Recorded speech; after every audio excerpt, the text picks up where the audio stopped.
He played with, Bobby Mack, literally had a nervous breakdown the entire round, and by the time they got to the fourth hole, he was losing by a stroke. It was, you think Tommy Fleetwood's a train wreck. You should have seen what this poor guy went through yesterday playing with him.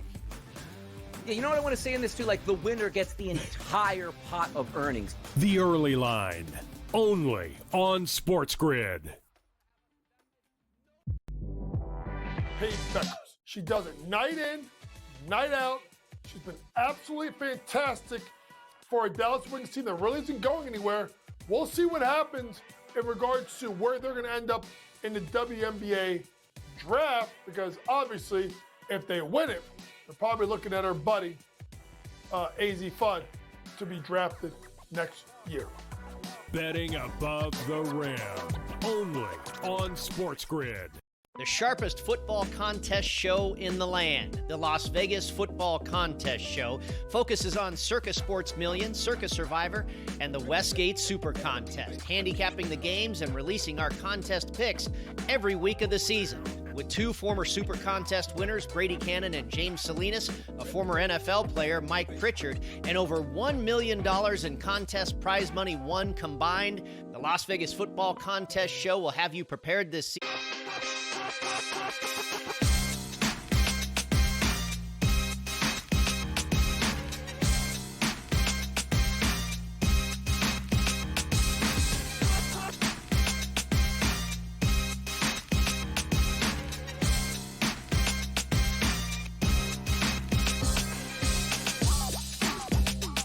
Game Time Decisions is live on SportsGrid. Kevin Walsh with you here on a Monday night as we have plenty on our plate. The Major League Baseball board is full. We have multiple games in the WNBA tonight.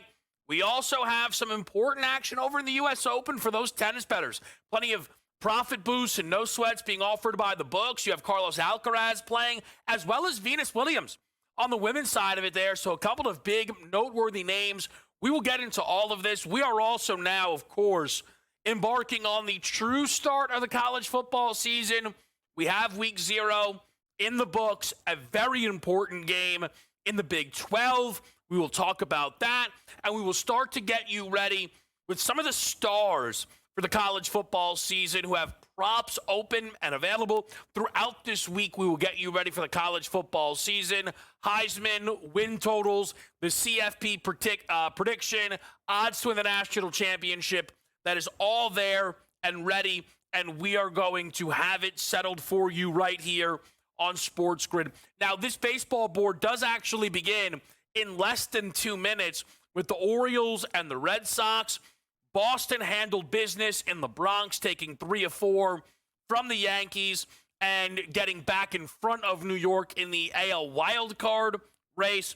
Baltimore was playing some better baseball. They did salvage their series against the Stros, avoiding a sweep, kind of an inverse of what you saw from Boston. I am not in the mix in this game. Perhaps some, though, will be running to the window there. We've got a couple of 640 starts as well.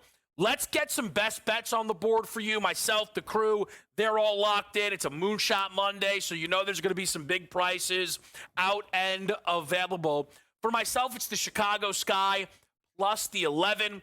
Similar to when I bet the Sky plus 15 against the Liberty. I think the bringing Angel Reese back matters a ton. You might say, oh, they lost at home to the Sun. It's a letdown spot. The Sky season is over. I think they need a good opponent in front of them to get up for the game. They'll get up to play the red-hot Vegas Aces, who have won 10 in a row. Chris, can I stick to what's working here? The all-team total parlay takes the Rays and the Brewers each to score 3. That goes off at minus 110. Tennis Sam, never been more valuable to us than now. Under the 18.5 total games in that Venus Williams match, which starts in less than 30 minutes.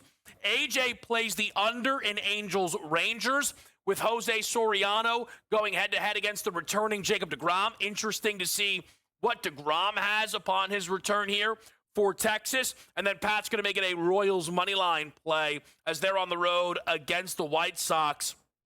Again, talking about a team salvaging. KC trying to make noise in the AL wildcard race, or was at least able to avoid the sweep with a trip to Detroit. They need to handle business here against the White Sox. We will get over to your moonshots in just a little bit. Actually, you know what? I think some of these might come off in this 640 window. So let's rip the Band-Aid off right now. Let's see what we got here. Jacob Marcy for a plus 680 home run shot. The Marlins are going up against the Atlanta Braves. I wanted to play under in this game, but the books were ready for it. It's a double bounce back spot for Cabrera and Strider, but 7.5 was too low for me. RBI 4-pack here from AJ, the young catcher from Baltimore, makes the cut. Aaron Judge makes the cut. It goes 28-1. Yarnell goes to the NFL futures market. That's going to be Rodgers to lead the NFL in picks, 75-1. Rodgers not much of a turnover guy, but it's 75-1, so I can't get too mad at it. Hit run RBI special as per for Casino. Chris, that's Caminero, the Pasquatch, Corey Seager, and Bryce Terang. They're calling it the infield parlay. I went a little bit safer, slapped the boost on it, but it's still plus 470. Lindor for 2+ hit run RBI. Brewers money line, lay that run line with the Detroit Tigers and Tariq Skubal. We will expand on all of this, but let's zone in on the Lindor piece of it and the Mets piece of it, the Phillies piece of it, because that is your main event here on this Monday night, is the series that begins in Queens where the Mets finally won a series beating Atlanta. I know they would have loved to sweep the Braves, but, you know, beggars can't be choosers right now. They handle business. They go up against the Philadelphia Phillies team who throws their now definitive ace in Chris Sanchez. I almost feel as if the Zach Wheeler injury is being under-discussed, at least from what I'm seeing in the market. And there's one book right now, Phillies second best odds, 6-1 to win the World Series. They just lost their best pitcher in Zach Wheeler. With respect to Chris Sanchez, I know he has been fantastic. A little bit bigger gap over there on FanDuel, who has an 8-1 number on Phillies, same price for the Milwaukee Brewers, but losing Zach Wheeler is so big. This guy is so good, so consistent. And now, instead of having this deadly 1-2 punch of Wheeler and Sanchez, Sanchez has no breathing room now. He needs to continue to be one of the best pitchers in the National League. He is in this Cy Young race with Paul Skeens. I think it's going to take a lot, though, to take that Cy Young off of Skeens here. But if anyone's going to do it, it's going to be Chris Sanchez, who's trying to buck the trend tonight and win in Queens, really winning on the road. We've not seen a lot of that so far in the regular season series between these teams. It's been home team heavy. You do have a favorite tonight, though, with Sanchez going up against Kodai Senga. You see some of the trends that you know, throughout the 6 that they've played so far. We have 3 here in Queens, and then there is another 4 to be played in Philadelphia. This is paramount for the Mets if they are going to make any noise here in the NL East. You look at the divisional odds across, every single one. And this is now the second biggest gap that is out there in the market. Only the Brewers' advantage, only the Tigers' advantage in the American League Central is larger. A sweep here for the Mets would start to open things up. And I know that sounds outrageous to suggest the sweep. I think the Mets are going to start to turn this around. I really do. I know in some ways I've been stubborn on this Mets team because I do like what they bring to the table. But I think this 3-pack against Philly, followed by 4 straight in Queens against the Miami Marlins, is the exact runway that they need to get themselves back in an NL East race and create some separation from the Cincinnati Reds in the NL wildcard race here. I'm playing the New York Mets on the money line, and I don't, so much of baseball handicapping is pitcher, where's the advantage, bounce back spot, sell high spot. There's all these things there, right? The more consistently you are on the baseball board, though, the more you can maybe trust spot, feel. I have a good feel for the Mets tonight. I think Kodai Senga will be good. I am not saying that Chris Sanchez is super fade material. I think it is actually quite a bit to actually challenge Sanchez in a spot like this. But I'm willing to do it, especially because the hottest hitter in baseball right now is the Mets captain in Francisco Lindor. I know he doesn't have the C, but he is the lifeblood of this team. And those are his last 30 games. He has a 12-game hitting streak last 20, excuse me, but he has a 12-game hitting streak right now, Francisco Lindor, in which he has upped his batting average 20 points. He has 24 hits, hitting just under 500. And as Lindor goes, is how I think this Mets team will start to go. So Juan Soto is a man of the moment. I don't care what Mets fans say. Ask Yankees fans, ask Nationals fans, ask anybody who's watched the playoffs. I think the Mets step up here. I'm on their money line. One of 4 money line dogs for me tonight. We'll go through the rest of your baseball card after a break here. It's Game Time Decision.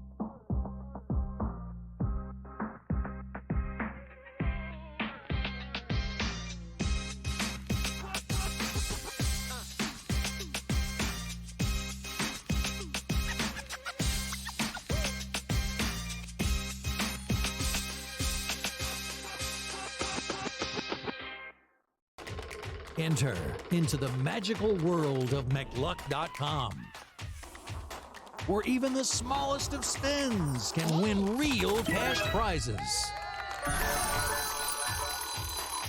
Adventure into over 1,000 of the best Vegas-style slot games. So what are you waiting for? Unlock your free welcome offer today.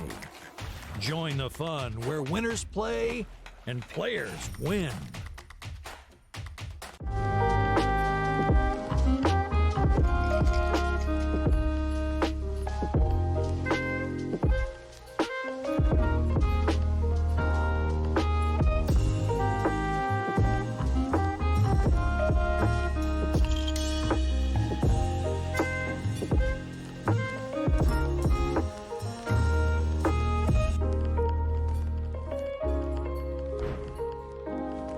We're going to go through every single thing, and I've got a great team behind me that's going to help me get the job done. I want this to be the place that people come to. There is going to be an energy to Game Time Decisions that you will feel night in and night out. We are going to hit every single one of those markets that you need to know about. We will have everything at our disposal, and we will use that to our advantage. There is not going to be a better place, I promise you, than Game Time Decisions. I'm Kevin Walsh. Tune in to Game Time Decisions weekdays on SportsGrid.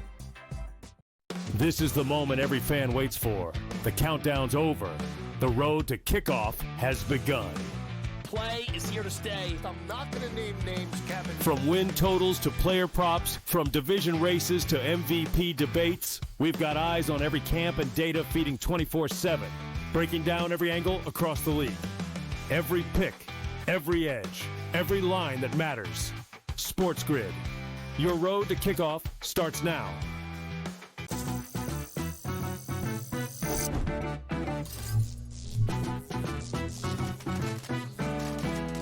Did you know sportsbooks tend to draw up tighter bet lines for events that get even more bettors, like championship games or major matchups? My tip? Try betting on less popular sports. You might have a better shot at beating those odds. Now, go get lucky. See you in Las Vegas. Let's get lucky.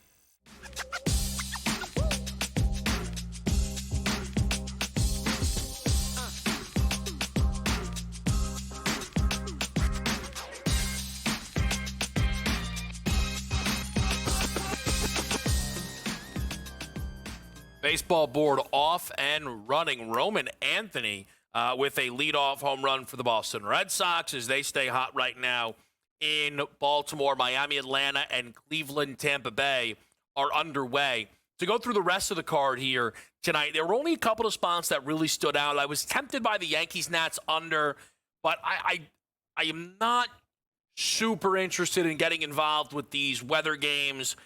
I saw the 9, thought it was high. It went to 9.5. It's like, wind's blowing out. I'll back off. Again, it looks a tick tall. I'm good. No, thank you. Step away spot for me. What I did do tonight, though, was play some money lines here on some dogs. 4 of them. 2-2, you eke out a profit. 3-1, it's a fantastic night. Why not go 4-0? We've already talked about the Mets. Going off right before that is Toronto and Minnesota.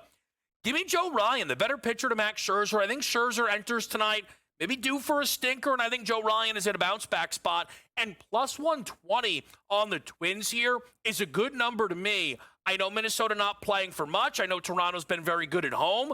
But Joe Ryan is decidedly the better pitcher over Max Scherzer. So at plus 120, I think that is a worthwhile bet. I'm going to kind of talk out of both sides of my mouth here over these next two plays, but I think I can make it make sense. To give you an idea, though, historically, I feel is that within the last half decade, when the Padres and the Dodgers play each other, it matters. I actually think it has an argument for the current best rivalry in baseball, and they're in a heated battle for the top of the National League West. And when they leave a series against one another, I think it makes sense to fade those teams. With that said, I'm on the Padres. I'm going to be on the Reds. We'll get to that in a second. I am on the Padres. Why? I think it's a really good number. The books got ahead of themselves with some of that Seattle pricing. Top 4 odds to win a World Series, jumping Houston as it pertains to the odds within the American League West. That was a little out of control.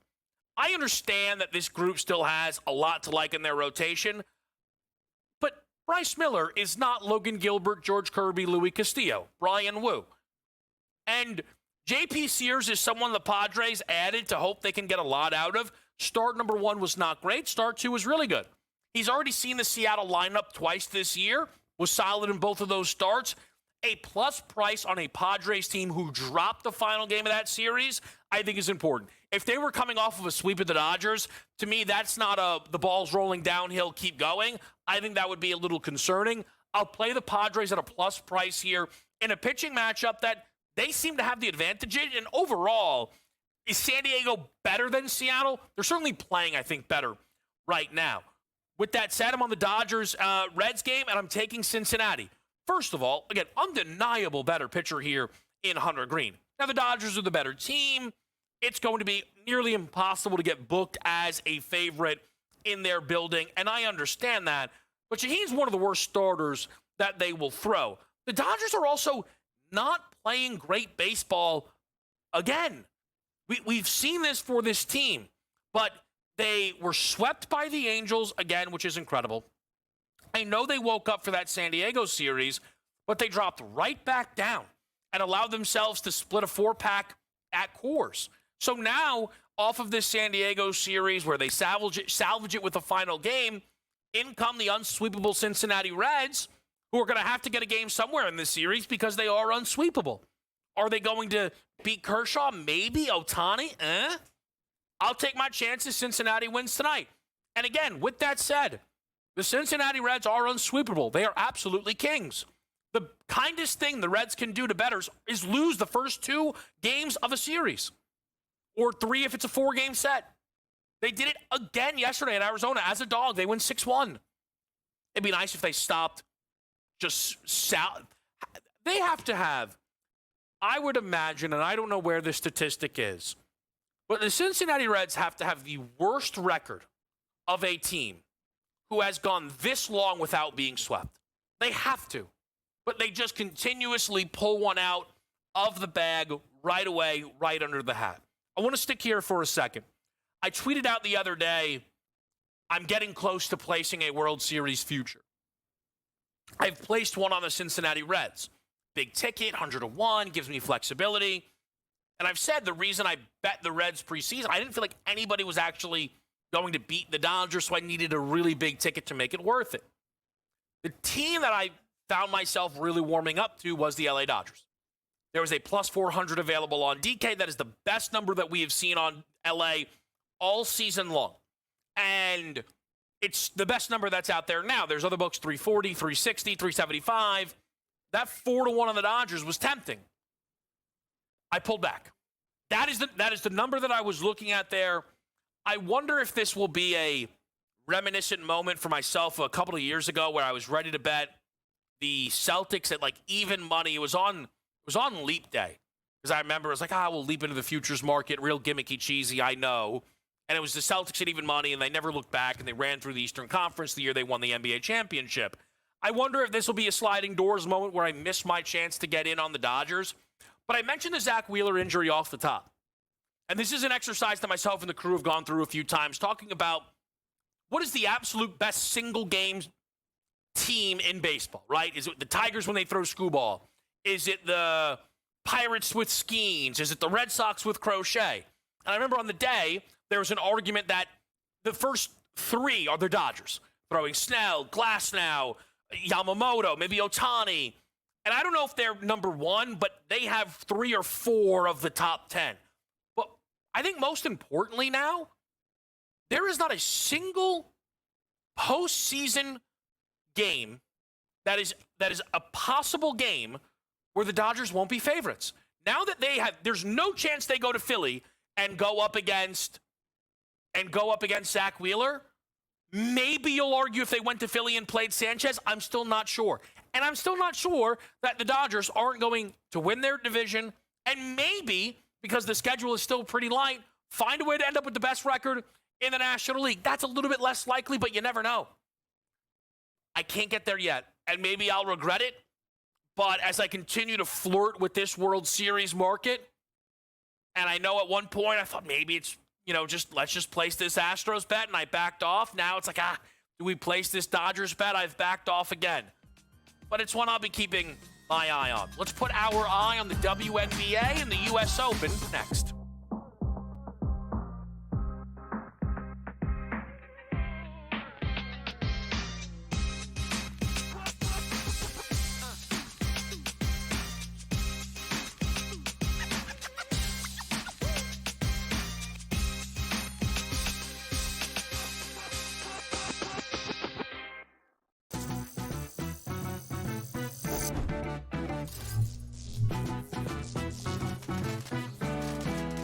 Here's a tip.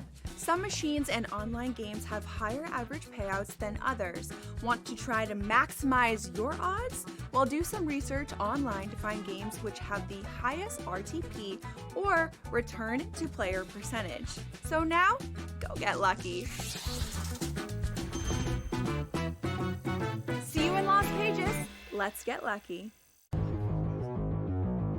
Here's the irony with this group. They're going all in a row, 27, 28, 29, and 30 at wide receiver. All of these guys have a huge fantasy upside. They're all being drafted as wide receiver 3s, and I think all of them are going to outperform that ADP. Calvin Ridley could end up as a low-end 1, high-end 2. George Pickens, I think, is going to end up being a solid back-end wide receiver 2 at the end of the day. Fantasy Sports Today, only on SportsGrid. In extras, knocked out the Reds 6-5. This team doesn't lose. And the only thing I want to say, Tom, is I just hope they can continue this. Now, what does that mean? 40 games in a row? Of course we know it's not going to be the case. They are peaking right now. We've seen so many times. Baseball's a long season. Boy, if the Brewers were playing this baseball on September the 28th, watch out. But they are sensational right now. Pro Baseball Today, only on SportsGrid. If the Golden State Valkyries make the playoffs, and right now at 18-17, they're one game ahead of the loss column versus Seattle and the Spartans.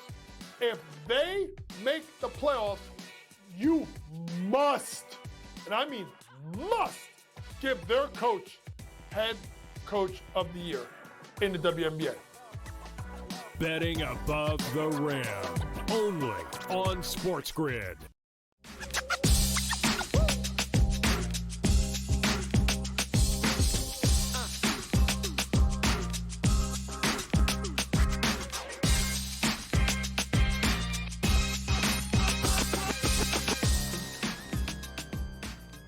The U.S. Open is underway in beautiful Queens, New York. The favorites on the men's side, Jannik Sinner and Carlos Alcaraz. Alcaraz gets going today. And, look, he is a massive, massive favorite. There is no expectation he will be in danger. Riley Opelka is on the other side. I believe he actually has a win against Novak this year. Could he go over the 14.5 total games? I think it's possible. I'm not running to the window here.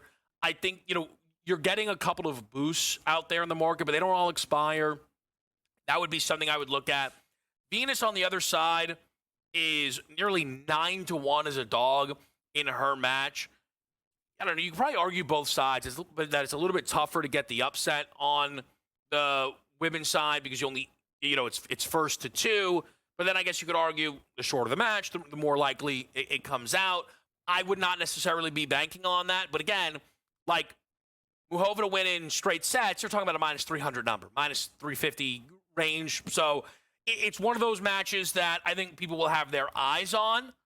I am sure it'll get, a couple of Venus, long shot tickets, but I don't think these are necessarily live to come in. We will keep our eyes on the U.S. Open as that tournament continues, and we'll continue to keep our eye on the WNBA. 2 favorites tonight, both double digits. The Liberty lay 14 to the Connecticut Sun, and the Vegas Aces are going to lay 11 to the Chicago Sky. I will say on this game for the Liberty, no Natasha Cloud. You do get Sabrina Ionescu back into the lineup here. I am not interested in laying 14 nor taking it. Sab could be due for a really good game, though, scoring the basketball. Her prop 17.5. She had that stretch where she started to take advantage of the absent Breanna Stewart. She had a couple of 30-point performances, but that all came crashing down. Her scoring average dropped down. Her efficiency really bad in her last 8 or so games. I wonder if it's a bounce-back spot for her, but I wonder if some of the inefficiency is due to the injury. I think it's a tough call there. I'm not going to run to the window. If I were, though, I would be looking for Sabrina. And maybe you elevate it, right? Maybe you take the big shot. You're getting almost 13-1 for her to score 30, little close to 5-1 for 25. Maybe you elevate it tonight on Sabrina Ionescu. I'm going to get involved in this Sky Aces game. I set it off for the top here. I felt Chicago had a chance to pull off an upset at the Liberty a couple of days ago. They pull off that upset. I think the Sky will get up for when they play the better teams in this league. And that's exactly what they did against the Liberty. And then that is exactly what they did not do against the Connecticut Sun. It was a complete letdown for this group who gave up 94 points to a Sun team. Again, the total for the game was $157.5, and the Sky were favored. You almost gave 100 points to the Connecticut Sun. Maybe Aja just scores 40 tonight, quite frankly. But I think this is a spot where the Sky answer the bell. I also think for Vegas, as good as it has been to see them turn the corner, you were able to avoid any let up against the Mystics, right? You win that game by double digits, though you did start slow in the first quarter. You win it off of as per Unreal Aja Wilson, 36-13. But Wednesday, they play the Atlanta Dream in a game that if they win, they are the 2 seed. Now, not officially, but what a ride this has been for Vegas. And after that, they go for the run back against the Lynx. To remind everybody, the Vegas Aces lost to the Minnesota Lynx by 53 points at home. They have won 10 consecutive since. They are booked as favorites tonight. It'll be a tight line in Atlanta. But it is possible that they will have a 12-game win streak going into a rematch against the Lynx where they will be looking to make a statement. There's an element of look ahead here, I believe so, at least, okay? For this group, I think it's a bit of a letdown. I think laying double digits on the road for a team who has not made a habit of winning games by double digits. This 2 consecutive here that they've won by double digits is the longest streak of the season. So I'm going to take the 11 tonight with the Chicago Sky. I think they are once again live in this game, but I'm happy to take the 11 and leave it at that. Up next, we get Tom Vecchio in the mix. We find out what he likes for the Major League Baseball board and what he thinks of the Dodgers moving to 4-1 at some shops to win a World Series. That's next.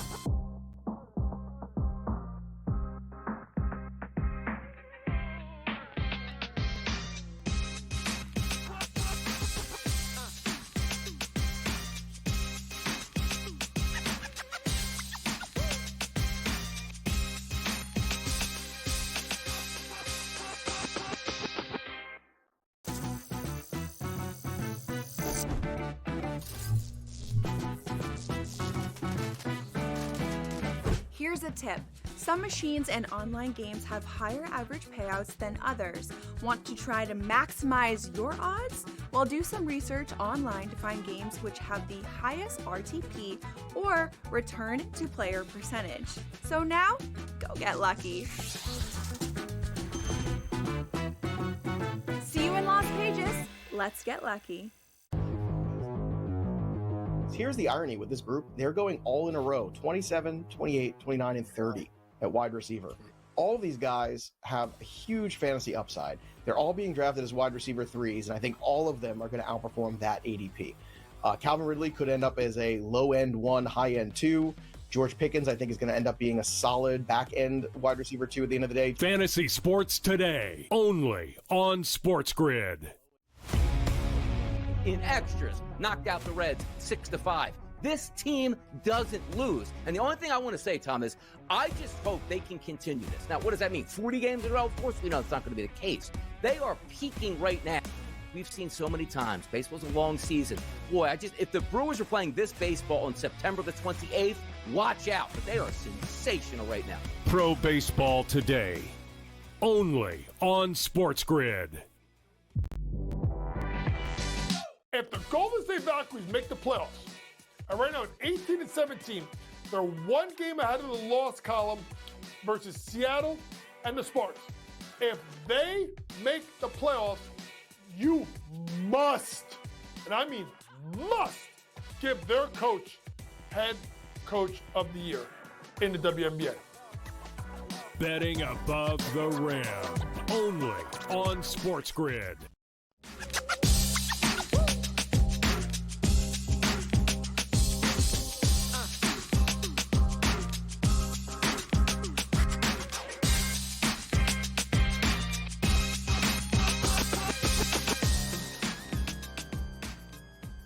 Game Time Decisions live on a Monday night. Kevin Walsh with you. Last Monday, you were with Tom Vecchio, of course, one of the great hosts here at SportsGrid. And Tom usually allows us the opportunity to get into a number of worlds. And we will get some of the big NFL news that we've seen today. Joe Mixon out at least the first 4. Jacoby Myers with some contract demands. I'm done calling it a trade request. Doesn't exist. Not real. That's for a real league like the NBA. NFL doesn't get to use that word. Trey Hendrickson paid. Terry McLaurin paid. We'll get to all of that. But we begin in the Major League Baseball world. Firstly, though, Tom, it is great to see you, sir. How are we feeling?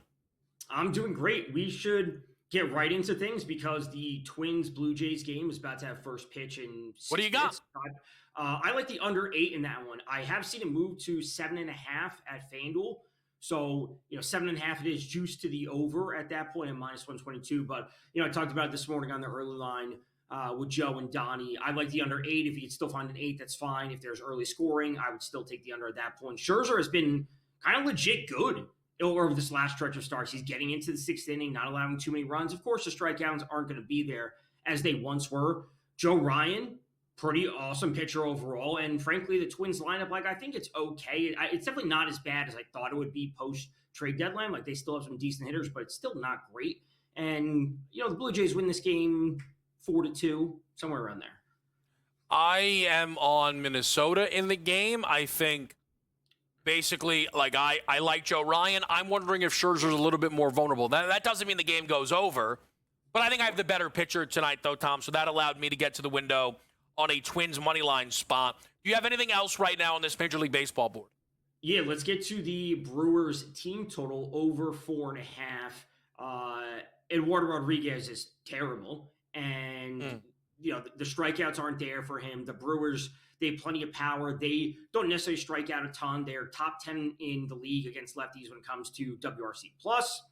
We look to Erod. He's worst on the slate when it comes to xFIP since July 1st. He's in the bottom 5 when it comes to ERA since July 1st. And when we look to the Arizona bullpen, they're bottom 5 in the league as well. It all lines up for the Brewers, who, they lost a couple games to the Giants. It's bound to happen after winning 15 in a row. The Brewers game, do you have anything else on the baseball board? No, that's it. Okay. The Brewers then are a good launching point into the World Series market, Tom, where I was very close to making a second and what would have undoubtedly been a final bet then in the market, which was the LA Dodgers. They popped up at a 4-1 number over on DK, which is the best number we've seen on the Dodgers all season long. And the books maintain, now probably more through liability, if anything, that the Dodgers are the best team. I still maintain the Dodgers are the best team. Of course, the Brewers would, hold their hands up and say, what else do we need to do? Sitting there, first to 80 wins, best record in baseball by quite a lot. I'll start on the Dodgers piece of it. Is there a number where you would find yourself potentially interested in betting LA to win the World Series, or is that not how you see this season ending for them? They could certainly win it, but if you're asking what the number would be for me, it would be 8 or 9 or 10 to 1, which I'm never going to get. Right? Yeah, you're never getting that. You're never getting that. Getting it. But betting it at plus 340 or 4 to 1, that's just not something I don't bet on favorite, or I don't bet on the favorite for long-term futures at that low of a price. I think that's, that's just not something I do. 4 to 1. So it's interesting, right? Because wait, hang on. Yeah, I will say I have bet on the Dodgers, and I explained this throughout the baseball season. I have a future on the Dodgers to beat the Mets in the NLCS, because that prior to the season, their NLCS price was, let's call 4 to 1, 3 to 1, whatever it was. I have Dodgers to beat the Mets at 15 to 1 in direct outcome in the NLCS. So if I do back the Dodgers in some capacity, it's via an alternate route rather than straightforward. And I understand the Mets may be on the same side of the bracket. They can play in the first round. It's dead on arrival, but I will back the Dodgers in alternate routes. So this will come as no surprise to anyone. I, of course, investigated the price on Dodgers to be the Astros exact price because of all of my Houston love this season. I think, you're going to get a great number on probably any, and you really should, combination in those markets because we don't know what the seeding is going to be, right? You might end up in a world where the Dodgers are a wild card team. I don't think that'll be the case, but the Padres have certainly, put that on the board with the way that whole series just recently played out, of course, in San Diego. So I understand the notion that 4 to 1 is going to be too short for you. Where are you on Milwaukee? Is there a point where you can look and go, I'm getting the best team in baseball, if that's what you think they are, at 8 to 1, or is there never going to be a moment for you on this group? So we agree on, comes to the Mariners. I think the Brewers could very easily be the best team in the NL, but betting on them is a different story when that ship has passed, having them at 20 or 25 to 1 compared to 8 to 1. So I can make the argument that they would be the best team in the NL, especially now that Wheeler is out for the season, but doesn't mean I want to bet on them at this current price. I could also make the argument that, for the same thing about the Mariners, I truly believe they may have the best pitching staff in all of baseball, but it doesn't mean I want to bet on them at their current number, whether it's ALCS or World Series, especially that they got Bryce Miller back. They have 5 legitimate starters, which I'm not sure any other team can say. Yeah, I think to keep it in the National League piece of it, Tom, one of the things that made me interested in the Dodgers and why I'd be a little bit more open if somebody wanted to make a Brewers case is I don't think the Phillies have moved back far enough. I understand there's a lot of talent across that roster. I absolutely do, whether that's, Schwarber, Harper, Turner, or Sanchez, Taijuan Walker's been much better, Ranger Suarez. I know Duran's been great out of the pen. Losing Zach Wheeler is a really big deal. It just is. And this team has not moved back far enough in my estimate. And that's what, again, there was a couple of things that made me consider the Dodgers. I couldn't get there. Clearly, I agree with your line of thinking more because I didn't make the bet. But there's the book that's going 4 to 1, I believe it is, Tom, on the Dodgers is going 6 to 1 on the Phillies. How their number cannot be growing shorter while losing Zach Wheeler? I mean, they still have 4 legitimate playoff starters. Aaron Nola's back, and I know he hasn't been. He's the best. He's the best starter. But no, Chris Sanchez is the best. No. Zach. No, Chris Sanchez, weeks ago, you made the argument that Chris Sanchez could be in the NL Cy Young conversation. Yeah. And at the time, I said that Chris Sanchez wasn't even the best pitcher on his own team, which is now the case. He is the best pitcher on his team. Aaron Nola has playoff pedigree. He's a proven playoff performer. If you're so high on Yordan for being a proven playoff performer, you have to be equally high as a proven playoff performer from Aaron Nola. Then you have a back end of Jesus Luzardo and Ranger Suarez and Duran coming out of the pen. There's a reason to back the Phillies as having 4 legitimate starters, 2 of which have proven themselves in the playoffs.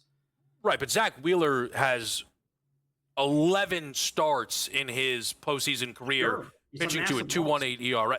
And that's all. And that's the point I'm again. Is that not the biggest loss they could have had? I think it's a bigger loss than if they lost Schwarber. The lineup needs power protection in front of and behind Turner and Harper. Like, if the numbers not moving in the direction that you anticipated, it's clear that the pitching staff can still rally themselves without Wheeler. You know how we had that conversation of best single game teams, like so we said Tigers and Schoolball, Skeens and the Pirates, the Dodgers and Glass now, like Wheeler and the Phils still had that argument, and they just lost no matter what, we're favored to win this game kind of guy. We'll pause the baseball board. We'll get you over to the National Football League. Huge day of news. We stick with Tom next.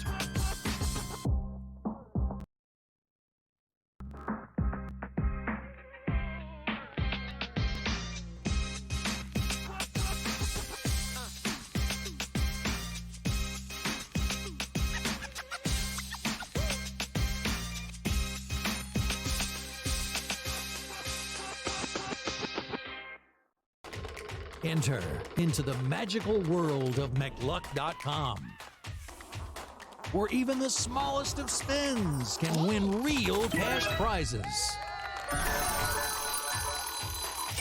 Adventure into over 1,000 of the best Vegas-style slot games. So what are you waiting for? Unlock your free welcome offer today. Join the fun where winners play and players win.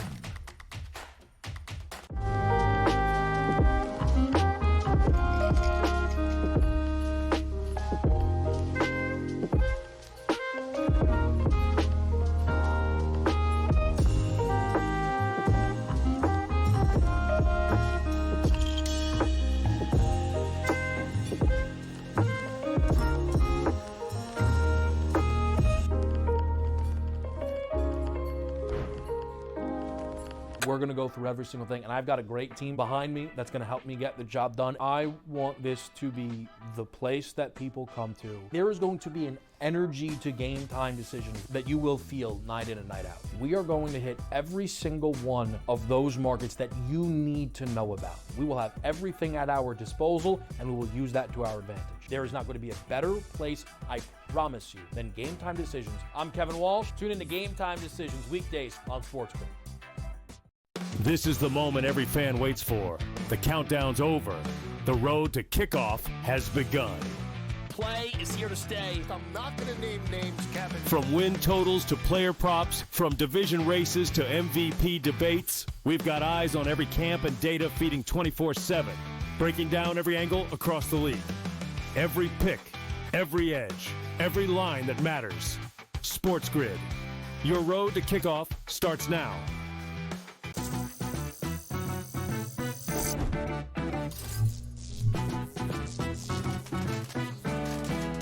Did you know sportsbooks tend to draw up tighter bet lines for events that get even more bettors, like championship games or major matchups? My tip? Try betting on less popular sports. You might have a better shot at beating those odds. Now, go get lucky.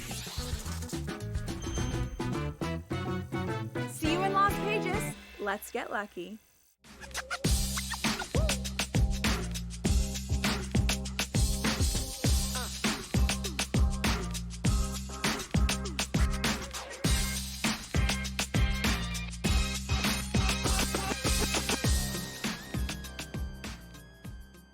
All right, back at the right here on this Monday night on SportsGrid. Kevin Walsh, joined by Tom Vecchio.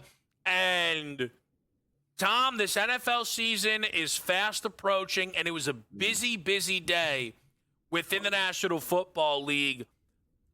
If you had to figure out, right, 4 main stories: McLaurin signs, Hendrickson signs, Jacoby Myers trying to position himself for a new contract, or the Joe Mixon is going to miss those first 4 games. Of the 4, what was the biggest story to you today in the NFL? I mean, I can make cases for all of them, but I mean, Trey Hendrickson is certainly huge. If the Bengals are going to have anything close to a competent defense, we could make that that it's the case. Terry McLaurin, you literally need to have a number one wide receiver if you're going to have a great quarterback. And outside of Terry, we've talked about it. The Commanders' offense outside of him is kind of average, right? But that's a legitimate thing to make. They're like just a pretty average offense when it's all said and done. The Joe Mixon news, I don't think is actually that big because it was to be expected. He didn't practice. He didn't play. There were literally no positive reports. There weren't even times that they were saying like, oh, Joe Mixon is off on the side doing individual drills, individual running. Like there was literally none of that. So this is not surprising in any capacity. And, I know, Kevin, you've been getting to best ball a little bit more, some drafts. A lot of people have been talking up Woody Marks recently, or if this was even prior to today, that they were talking up getting Woody Marks just because they didn't think, Nick Chubb was going to be sustainable long term. You brought it up, not me. Nick Chubb's my most drafted player by a ton. Because he's going to get the chance to start, ultimately, where he's going. Well, here's what I will say. Of the four, and yes, they're all relevant, Hendrickson to me is the most important story because I never believed Terry wasn't going to be a Commander. And I didn't know what was going to happen with Trey Hendrickson.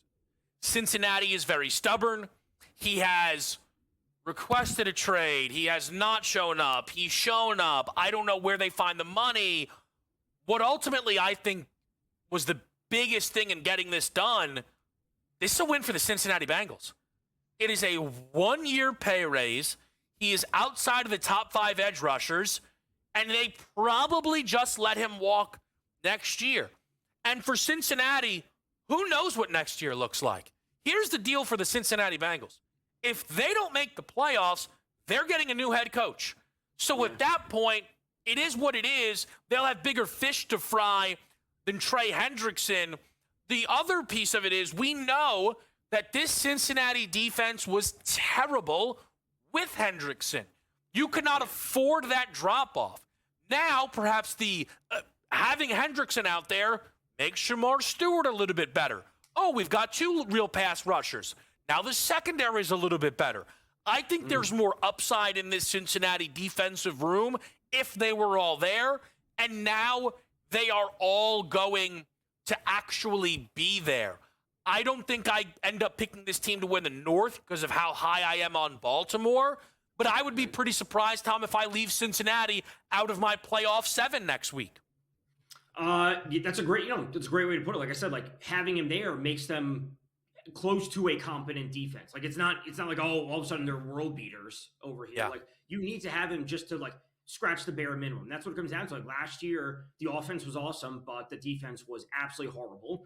And you just need the piece there to bring stability to the rest of it. And it's just, again, the team thing. You want to pay your best players. You should want to pay your best players. And it's a great win for them. Like he's still an unrestricted free agent after this coming season. And whatever happens, happens. If you want to re-sign him, someone else comes along, sure. Again, like you said, they could have a new coach when it's all said and done. Yeah. This is a team who has as much on the line as any in the league, to be clear, because they've missed the playoffs for 2 straight years. Top 3 or 4 for most on the line this year. Because I would say it's Cincinnati, Baltimore, Buffalo, and then someone else. What's interesting, though, right? So, look, for Buffalo and Baltimore, they're like if they missed the playoffs, it would be so stunning, right? Now that could result. It could result in a McDermott or a Harbaugh firing. I think Cincinnati missing the playoffs is on the board, and then therefore firing the coach becomes a certainty. So, and at that point too, look, fair or not, people listen. Burrow's been given a lot of grace. Miss the playoffs again, that's going to start to change as well. I want to make a quick point on Jacoby Myers, though. Again, the NFL has ruined the concept of trade requests. It's not real. It's just a negotiating tactic. I'd appreciate reporters changing the language because in the NBA, when a player requests a trade, they get dealt. In the NFL, nobody actually thinks it matters. If Jacoby Myers is going to buck that trend, and if Jacoby Myers is going to get traded, we'll see where he goes, right? I'm not doing a list. Again, the NFL, I don't care enough to do trade request lists for this league anymore because they've ruined the value of it. Here's what I'll say, though, Tom. If you're on the Raiders, if you think they're a playoff team and Myers is dealt, Brock Bowers has a legit offensive player of the year chance then if Myers is dealt and you think they're good. I would say that's along the lines, and that's the argument I made, or the kind of the comparison I made for Cal Raleigh winning MVP is like, could Brock Bowers actually win Offensive Player of the Year? Because when it comes to raw yards, obviously a running back will have combined yards ahead of him. A receiver, Justin Jefferson, Jamar Chase, pick one of those guys, could very easily have, more yards than him, more touchdowns than him. I don't think he's going to have 15 touchdowns like one of those receivers could, Jamar Chase. But based on what he does for the offense and positionally, the production that he brings, what he did last year, he could easily exceed that if Myers isn't there. Yes, they signed Amari Cooper, but Besh and Thornton are the two other options in that offense. That thing. At least passing offense, not Genty. But I think the touchdowns for Bowers, I think it has a chance to go way up this season. Last year finished with 5. I think that number's still 4.5. I don't know if I'm going to do more season-long player props. We already did the 7, that we went over the last week, but it's a consideration piece. Maybe I'll play like an alt if they're offering those out there. Tom, a pleasure as always. I'm sure we'll talk more throughout the week here on Game Time Decisions. We turn the clock back to week 0 of the college football season next.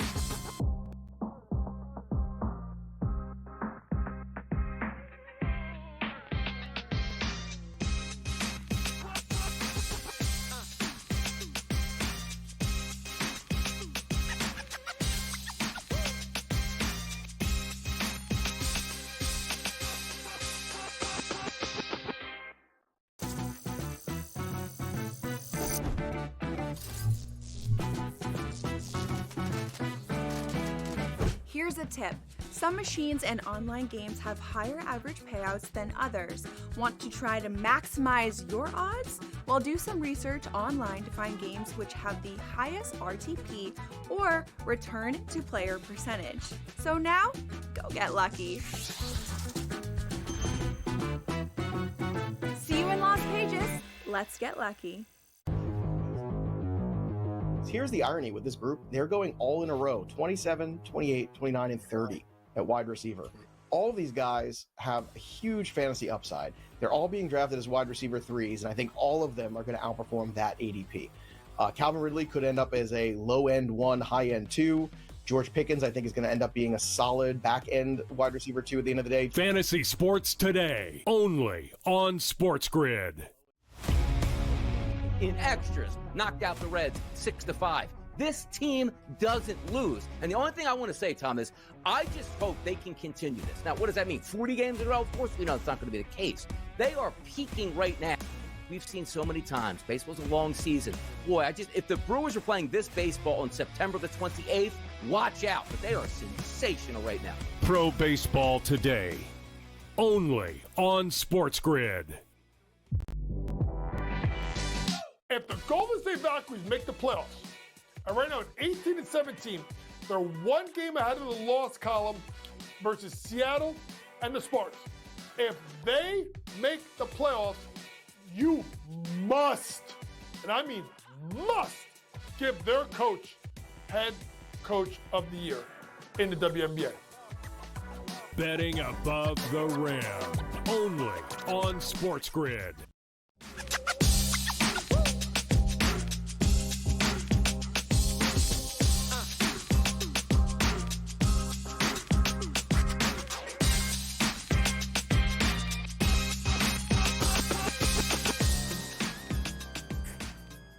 Game Time Decisions here with you on a Monday night. That Major League Baseball board is off and running quickly in the W.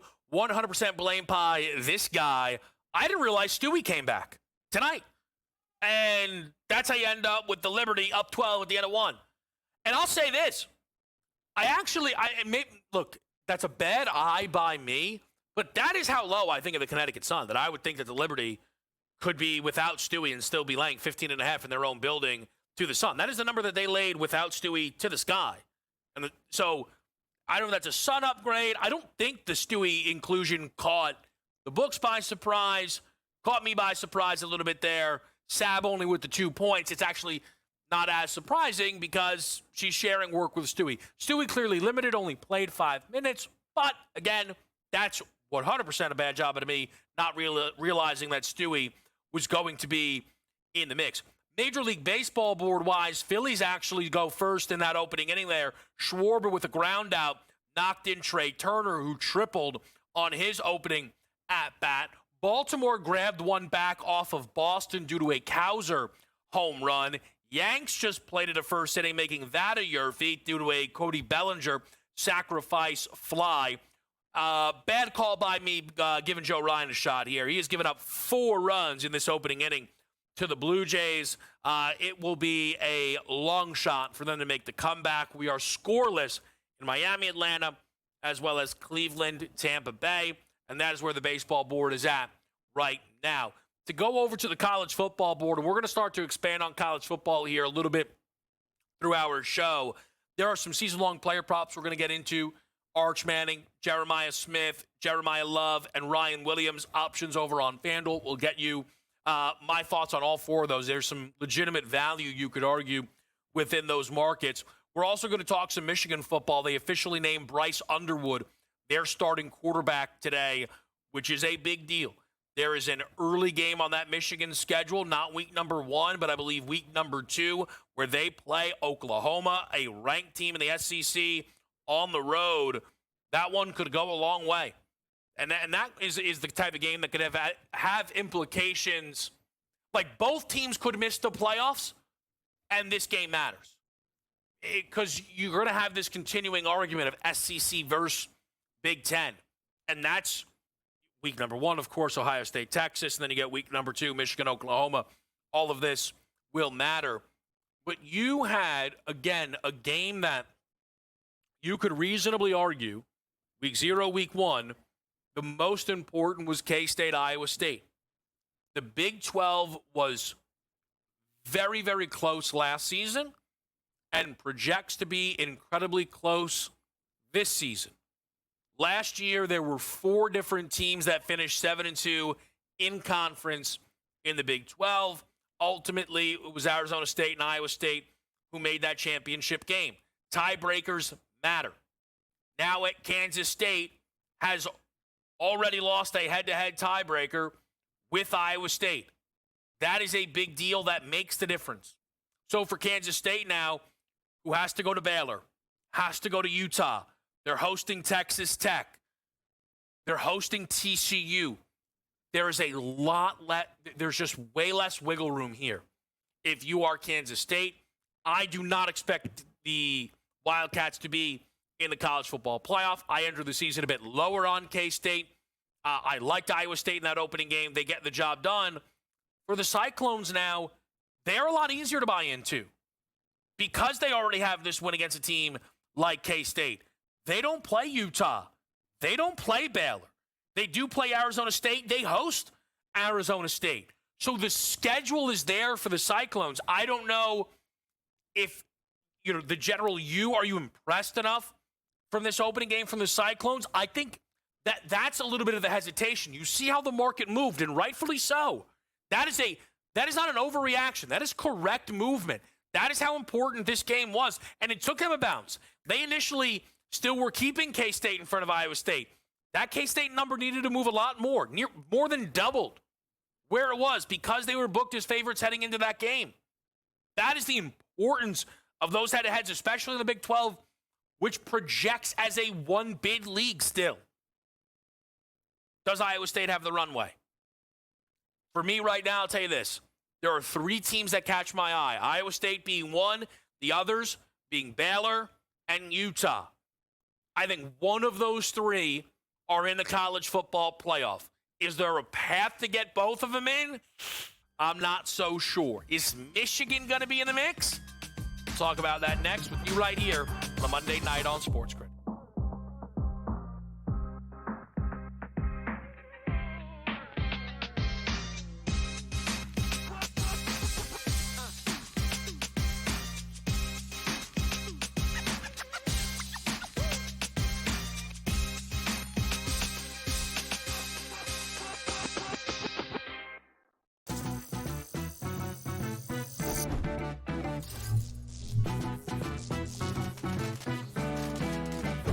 a tip.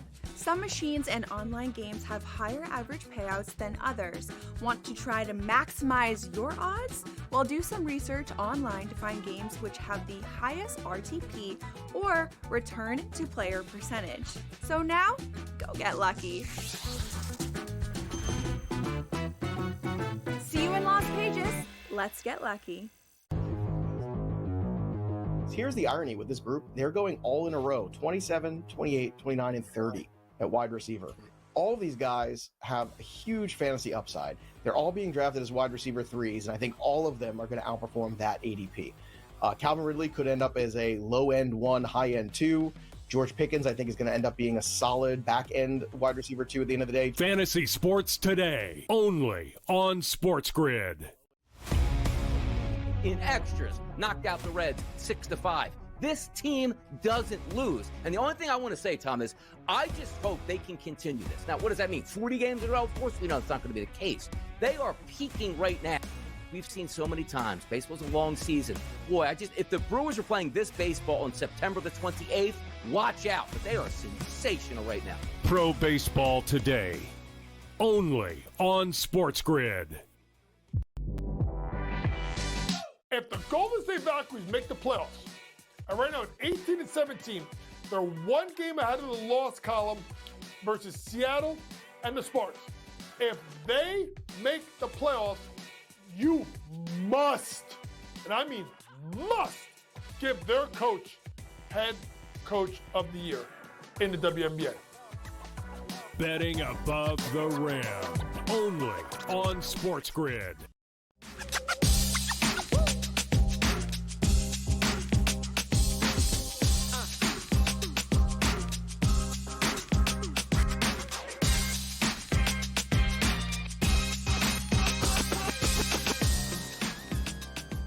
Game time decisions with you on a Monday night, and before you know it, this college football season will be fully underway.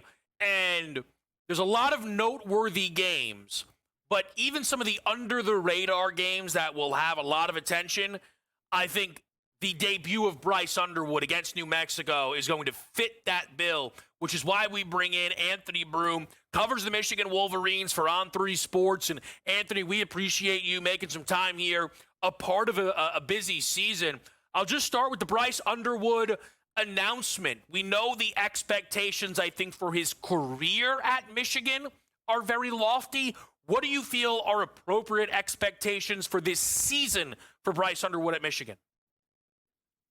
Yeah, I think this year is all about setting a baseline and having a spot or having a year where you can go into 26 and 27 and be maybe one of the teams to beat in college football. Anytime you bring in a number 1 overall player at the quarterback position, like you're operating under, the expectation that there is no hyperbole when it comes to having that type of guy in your program. But this year, I think for them, it's about the infrastructure, getting that up to snuff. There are questions about the offensive line.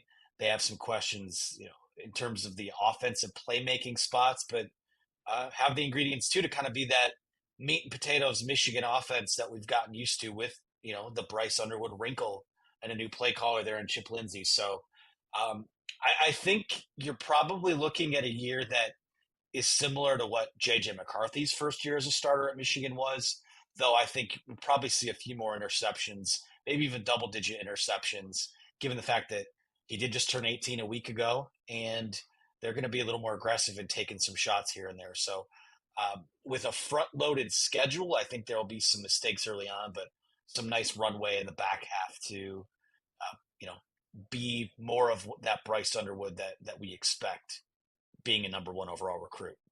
You mentioned the front-loaded schedule, and it's the Oklahoma road trip that really jumps out. Do you feel that for Michigan there is enough wiggle room where a loss there doesn't, ruin that season? Or do you feel that that one genuinely has college football playoff implications? I think it's a pecking order game. I think in terms of, these two programs are kind of similar in that you do have these revamped offenses with new quarterbacks, new play callers, and Sharon Moore probably not on the hot seat. Brent Venables a little more so, but it's a pretty big early season pecking order game, and also kind of a confidence building game for not only the team but the fan base. From a Michigan perspective, you look at they'll play these 3 road games in the first 6 weeks of the year, and they don't play consecutive home games all season. It's a quirk of this year's schedule, but their 3 toughest road games of the year they will play in those first 6 weeks when they go to Oklahoma, obviously in week 2. In week 4, they have their Big Ten opener against a team in Nebraska that should be much improved. And then week 6, you go out to USC, and I think the stat was last year, Big Ten teams that traveled multiple time zones to play games were 6-22 or something like that. So I think for Michigan, if you can find a way, obviously you'd love to get that Oklahoma game, but if you can find a way to just get one of those road games early on, you'd love to get as many of them as possible, obviously. You go into the back half of the season at 4-2 with what I think is a pretty Michigan friendly schedule. Of course, bookended by that game against Ohio State at the end of the year. So I think it might be a little more of a must win for a team like Oklahoma, especially given that they'll host the game. But certainly I think there's a lot on the line for both teams. For Michigan, the interesting thing is, they had a down season as the defending champions, I think just, via those standards, but they weren't lacking for talent, right? In the first round, you see Loveland come off of the board, Mason Graham, Kenneth Grant, Will Johnson, an early round 2 selection. Who are the guys outside of Bryce Underwood that you expect to pop this season for Michigan? Well, I'll say about last year's team is that when you talk about the talent that you just did, first off, there's no one-to-one replacement for any of those guys. You're talking about 4 first-round type of talents. Will Johnson, had he been healthy, would have been one of those guys. I think the chemical mixture of the roster is a little better. I think certainly defensively, I think they're deeper than they were last year.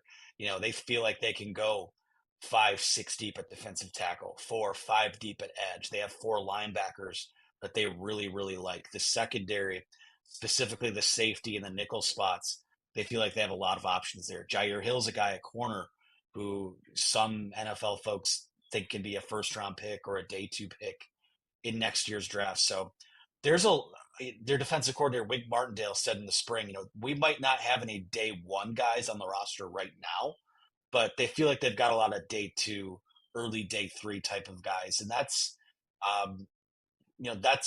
the defense that was on the field when they beat Alabama in the ReliaQuest Bowl is more or less kind of, the defense we'll see this year. That was against an Alabama team that played all of its guys to put some good stuff on film for the NFL draft. And Michigan outclassed them in that game on the defensive side. Offensively, I think Donovan McCulley, the transfer from Indiana, is their unquestioned number 1 receiver right now. A guy that has really come in and had a great offseason, gives them a jump ball type of guy for Bryce Underwood down the field. Jordan Marshall, Justice Haynes, I think have a chance to be as good as any running back duo they've had in the last 5 years or so. And that's, with Hassan Haskins and Blake Corum and Donovan Edwards, Kalel Mullings, all those guys in that conversation too. So there are some pieces there. It's really just a matter of how it all comes together, especially on the offensive side of the ball. Defense, I don't have a lot of questions about. I think the offense is going to be much better suited to play that complementary type of football it's going to take to be better than they were last year. And then I'll close with this. You mentioned the final game against Ohio State. No matter what for Michigan, the fact that they are right now owning that rivalry is a big boost for this program. I'm curious if, there's anyone you've spoken to or anything that you've heard around their new quarterback in Julian Sayin. By the time we get to Michigan, Ohio State, we'll know. But have you heard anything around the new signal caller for the Buckeyes? Not other than he's won the job and he'll be the guy. I will say, I think the 2 quarterbacks that we see take the field this Saturday, where Sayin's obviously going to go up against a Texas team that is a national title contender. Bryce Underwood, it's going to be kind of a layup playing against New Mexico. But I think those 2 quarterbacks are the story of that game. And I think they're going to look much different later in the year than they will this Saturday or even a couple Saturdays from now. So it should be interesting to track throughout the year. Ohio State kind of had, they have the best offensive player in college football. They have what I think is the best defensive player in college football in Caleb Downs. It'll be really interesting because there are some parallels, but also I think that Michigan might have the ingredients, especially playing on their home field, to maybe make it 5 in a row in that series, which is kind of crazy. Yeah, it'll be remarkable. They project as dogs in that game, but that's been the case as well throughout this run. Anthony, we really appreciate it. Best of luck throughout this Michigan season. Thank you guys for having me. All right, guys, make sure you get over to Twitter, though, and follow Anthony at Anthony T. Broom. Over on Twitter, covers the Michigan Wolverines for On3 Sports. And that line is out there. It is for all those big games. Right now, it's Ohio State -5.5 at Michigan. And I've kind of been, I feel, a broken record for the past couple of years around that game. Ohio State won't lose that one. Ohio State won't lose that one. I don't really know. With Ohio State this season, it's a team that I think will make the college football playoff. I'll tell you this. Everyone's going to, this is the year Penn State beats them. I don't know about that. But the hype around Ohio State, the defending national champions, so much of it is around Jeremiah Smith. And we have 2 more years of this kid playing college football, which is incredible to think about. A truly overall dominant college football playoff. I know he had the down game against Texas. What does year number 2 hold? We'll answer that question next on Sports.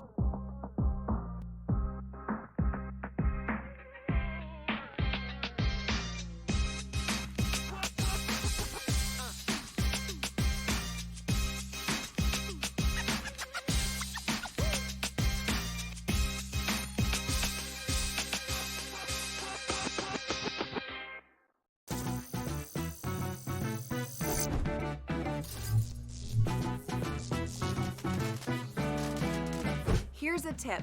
Some machines and online games have higher average payouts than others. Want to try to maximize your odds? Well, do some research online to find games which have the highest RTP or return to player percentage. So now, go get lucky. See you in Las Vegas. Let's get lucky. Here's the irony with this group. They're going all in a row, 27, 28, 29, and 30 at wide receiver. All of these guys have a huge fantasy upside. They're all being drafted as wide receiver 3s, and I think all of them are going to outperform that ADP. Calvin Ridley could end up as a low-end 1, high-end 2. George Pickens, I think, is going to end up being a solid back-end wide receiver 2 at the end of the day. Fantasy Sports Today, only on SportsGrid. In extras, knocked out the Reds 6-5. This team doesn't lose. And the only thing I want to say, Tom, is I just hope they can continue this. Now, what does that mean? 40 games in a row? Of course we know it's not going to be the case. They are peaking right now. We've seen so many times. Baseball's a long season. Boy, if the Brewers were playing this baseball on September the 28th, watch out. But they are sensational right now. Pro Baseball Today, only on SportsGrid. If the Golden State Valkyries make the playoffs, and right now at 18-17, they're 1 game ahead of the loss column versus Seattle and the Spartans. If they make the playoffs, you must, and I mean must, give their coach head coach of the year in the WNBA. Betting above the rim, only on SportsGrid.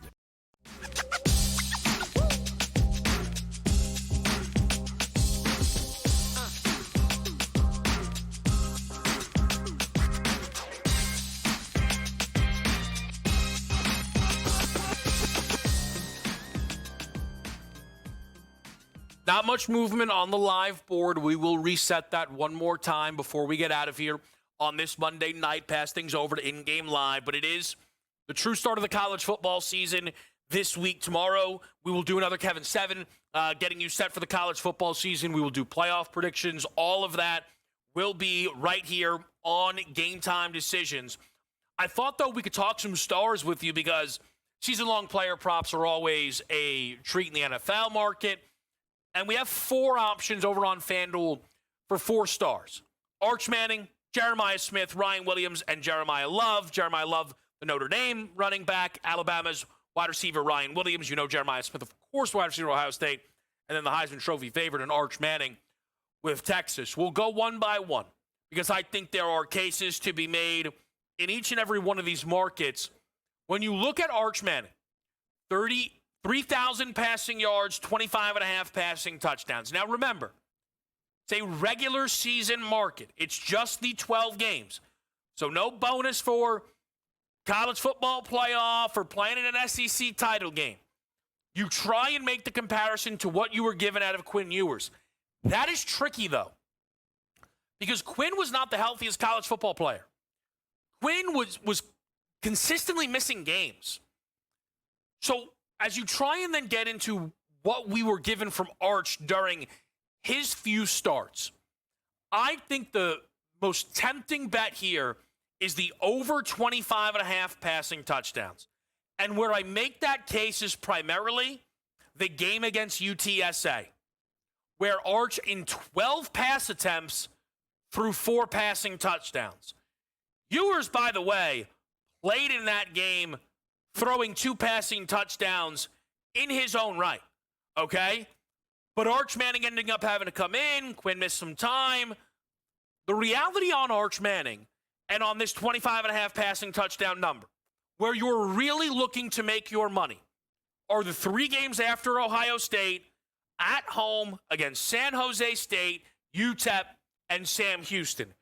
You want that to be a 10, 11, 12 passing touchdown window.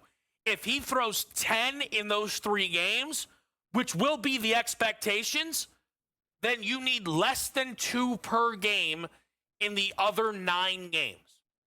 I would look towards the over 25.5 passing touchdowns for Arch Manning in his season-long player prop market. For Jeremiah Smith, his receiving number is 1150.5. The touchdowns, 10.5. You could place a bet at 60-1 for him to score a receiving touchdown in every single game, which is a little bit tempting, I must say. There could be some juice on that number. But I would look towards the under 1150.5. This is, again, where it's important to understand what you are betting. That number last year was a loser, comfortably. Jeremiah Smith in the regular season had 934 receiving yards, 10 regular season touchdowns. He had a phenomenal, and I mean a phenomenal, college football playoff, despite only having 1 catch for 3 yards against Texas. That is how good he was in those other 3 games, especially the $187 he put up on Oregon. Jeremiah Smith this season now will see probably even more coverage. He's not going to catch anyone by surprise. I know he was an incredibly hyped prospect entering into the college football season, but you had Emeka Egbuka returning. It's a freshman. They're going to key in on Jeremiah Smith big time this year.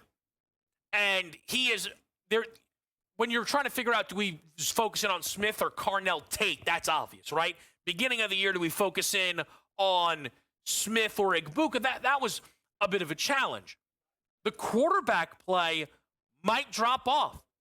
Will Howard was able to get better as the season went on. Maybe the same is true for Julian Sayin. We're not sure how good this kid is going to be. In order to clear the 1150.5 number, Smith will need to average 95.9 yards per game in the regular season.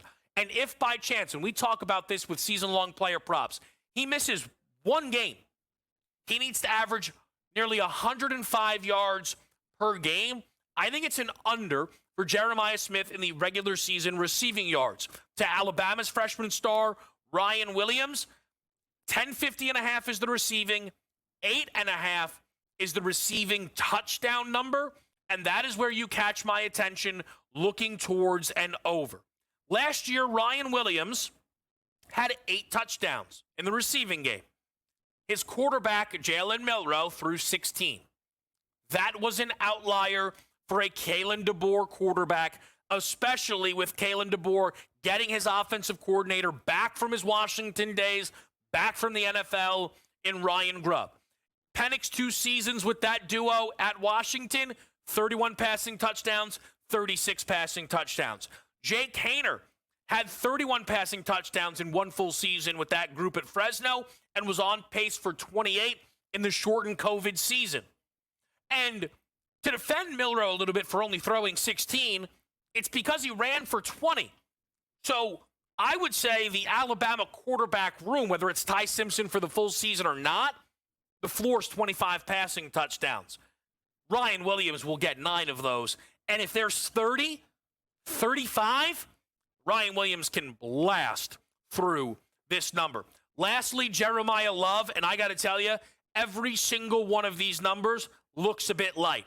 15.5 rushing touchdowns, he went over that last year. 1075.5 rushing yards, he went over that last year. He's another year better, and there is now no threat, at least the same level of threat, with Riley Leonard, who had 17 rushing touchdowns last year. That's not who C.J. Carr is. The interesting thing for Jeremiah Love is the 11-1 number for him to have a rushing touchdown in every single regular season game, which is exactly what Jeremiah Love did last year during the regular season. I think you could chase the big number with Jeremiah Love, who might be a decent value bet in the Heisman Trophy market, which we will, of course, talk more about here on this show throughout the week. We'll take a quick break. We'll come back with you, reset your best bets, your moonshots, your live board. It's Game Time Decisions on a Monday night on SportsGrid.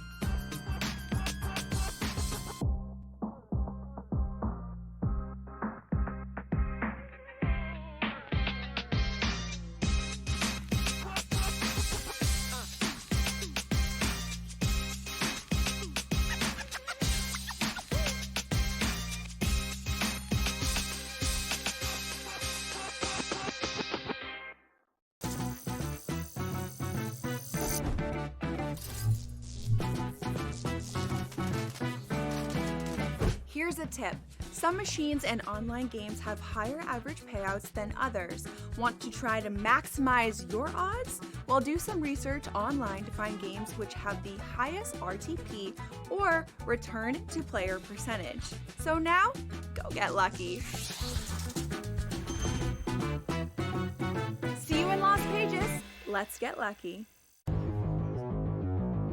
Here's the irony with this group. They're going all in a row, 27, 28, 29, and 30 at wide receiver. All of these guys have a huge fantasy upside. They're all being drafted as wide receiver 3s, and I think all of them are going to outperform that ADP. Calvin Ridley could end up as a low-end 1, high-end 2. George Pickens, I think, is going to end up being a solid back-end wide receiver 2 at the end of the day. Fantasy Sports Today, only on SportsGrid. In extras, knocked out the Reds 6-5.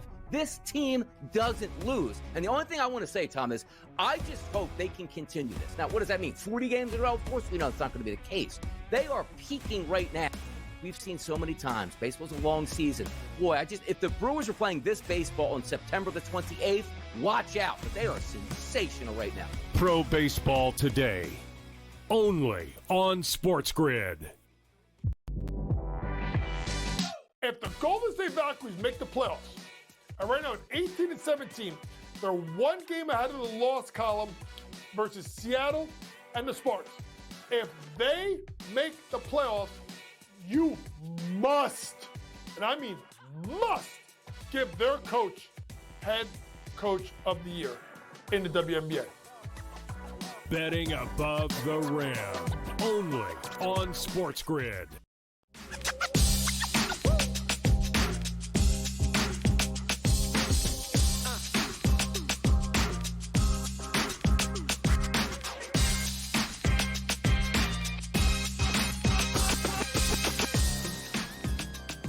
Game time decisions right here on a Monday night. Yanks grabbed a second run. I thought to myself, could that be an Aaron Judge home run? It was not. Judge is up at the plate right now. Aaron Judge, by the way, is going to have to heat back up. Obviously, the injury slowed things down. Was this an inevitable cold streak? I think truly the answer to that is we will never know. Some will passionately say yes. Some will passionately say it was the injury. I think it's we don't know. But Aaron Judge is now, he could very well finish this game tonight hitting underneath 320. How many games has Aaron Judge been underneath 320 this season? I think just the first. He went 1 for 4 against Milwaukee. The next game, he went 4 for 6 with 3 home runs. So at some point, if Judge doesn't flip this around, and every time Cal Raleigh hits a home run, it's a new record, most by a catcher, the Seattle record, and then, I don't know, maybe he can push towards the Judge American League record. At that point, I think Cal Raleigh would actually win the award. Judge is going to have to start to pick it back up. Just quickly, other updates on that baseball board. Baltimore-Boston is now 4-3. Boston. Baltimore grabbed themselves a 3-1 lead. Jaron Durant took it back with a 3-run shot. Tampa Bay now has jumped on Cleveland. That's 4-0. Junior Caminero with a 2-run shot in that game. It's 1-0 Miami up on Atlanta as the Marlins creep closer towards their win total. Still with a better record than the Braves this season, which not many people saw coming. Toronto makes it 5-0 now as they are absolutely smashing Joe Ryan. We'll see how much longer he is around for this game. Philly's threatening to extend on their 1-run lead here on the Mets. We will see if Kodai Senga can work out of that jam. It's going to be a Yurfie and White Sox Royals. Due to the Chicago side, they're going to look to pull off the upset here tonight against Noah Cameron. Working towards a Nerfie, if Eduardo Rodriguez can get this last out against Yelich, and he does, to start the game between the Brewers and the D-backs. And we have a Yurfie in Pittsburgh, St. Louis as the Pirates score in the top of the first inning. The other bets that are still to come for me tonight on the Major League Baseball board, we actually still have 2 more to go. We've played 4 moneyline dogs tonight. One looks dead in the water. That's the Minnesota Twins. Senga gives up a 2-out hit there, makes it 3-0 Philly. So we're now losing 8-0 on aggregate, which is not good with the 2 moneyline dogs. Hopefully some better fortune later on this slate. We're going to play the Padres against the Mariners. Give me J.P. Sears against Bryce Miller. I think that Sears can honestly outpitch Bryce Miller in this game here, and at plus 108, I think it's a worthwhile ticket. I'll fade the Dodgers coming off of that series with San Diego, getting a win to avoid that sweep where Cincinnati has a much better pitcher going in Hunter Green, and we're getting a nice little number there at plus 120. If you would like to just see, let's see, are any of these moonshots? No, I think they're all off the board there. Outside of Yarnell with that Rodgers most regular season interceptions. Quick note. Tomorrow is being labeled Futures Day by FanDuel. And they have been advertising this for a while. They better deliver. Because there's hype around this. I don't know what it's going to be. I'm ready to go for whatever they've got. Is it a boost? Is it 4 boosts? You got some free bets, some no sweats. I don't know. But again, here's a profit boost to place on any future. That can't be, right? I don't think. But that's supposed to be tomorrow. Tomorrow projects to be a futures day a little bit on this show. In some capacity, we're still kind of, figuring out the fine details for Kevin 7. But I think somewhere you will see the college football futures market make an appearance for us. It's supposed to be futures day. Let's see what they're bringing to the table. Lastly, the WNBA right now. You ended up with a close one all of a sudden in the Liberty and the Sun. That's a 1-point Liberty lead at the break. Stewie with 12 points in her first game back. This upcoming Sky Vegas game, Sky Aces, is the best bet for me tonight. Give me Chicago, plus 11. This is a get-up spot for this team at home, just as it was against the New York Liberty. Give Vegas all the credit. I am very excited, as they were my pick to win the WNBA championship, that they are starting to figure this thing out. Winners of 10 in a row, still somewhere within them is a slip-up, right? And if Aja doesn't give him 30, 35 tonight, it could happen to the Sky. But I don't think they win by double digits. Give me Chicago, plus 11. And that'll do it for us on Game Time Decisions. See you tomorrow. In-Game Live is next.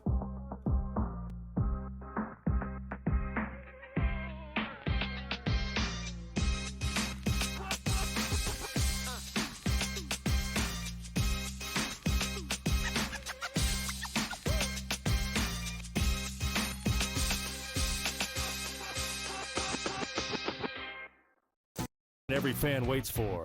The countdown's over. The road to kickoff has begun. Play is here to stay. I'm not going to name names, Kevin. From win totals to player props, from division races to MVP debates, we've got eyes on every camp and data feeding 24/7, breaking down every angle across the league. Every pick, every edge, every line that matters. SportsGrid. Your road to kickoff starts now.